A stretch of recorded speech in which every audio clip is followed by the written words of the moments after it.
Federal health officials are reevaluating long-standing COVID-19 guidance, all while scientists track the rise of NB181, a newly emerged strain raising some fresh questions here in the U.S. Our Dr. Mallika Marshall is here to help us all make sense of the headlines. Doc, good to see you this morning.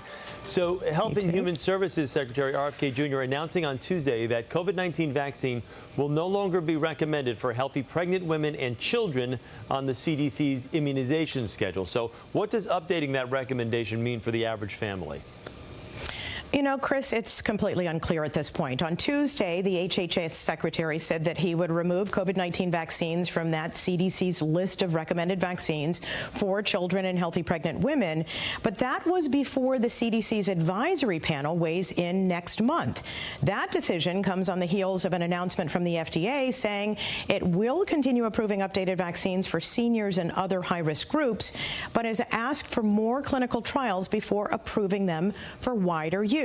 Now, understandably, public health experts are concerned that these announcements are confusing and not based on new data, and actually disregard a scientific review process that's been around for years. So what does that mean for the average family? We don't honestly know. Will insurance companies continue to cover COVID shots? Will it become harder for people who want the shots to get them or even pay for them? I guess we'll eventually find out. Oh, unbelievable. Okay, so how does this change compare to other countries' guides? Are we falling in line? Or are we breaking away? And what would you tell your patients after hearing this headline? So, you know, you mentioned the new Omicron variant. It's been linked to a spike in cases in China, but it's also appeared while screening international travelers in the U.S., including at New York City airports.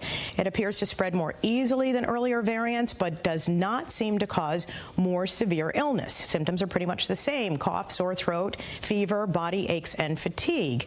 Now, you know, I work in an urgent care clinic, and so I am concerned about there being a summer surge. I work in an underserved community, and I remember that last summer we had a big spike in COVID cases, likely due to waning immunity and fewer people getting vaccinated. We had another one this past winter, along with a spike in flu cases. And remember, COVID-19 isn't just the common cold. Symptoms can be mild in some people, but in others it can lead to serious complications like pneumonia, symptoms that can linger for months or years, including fatigue, brain fog, and shortness of breath, and it can be deadly. So, Chris, I really hope that COVID vaccines will remain available for anyone who wants them at low or no cost. But of course, in the meantime, you can continue to try to protect yourself and others by masking in crowded spaces and staying home if you're sick to reduce the spread. All right, Dr. Mallika, thank you so much for joining us. Good to talk with you. Thanks, Chris.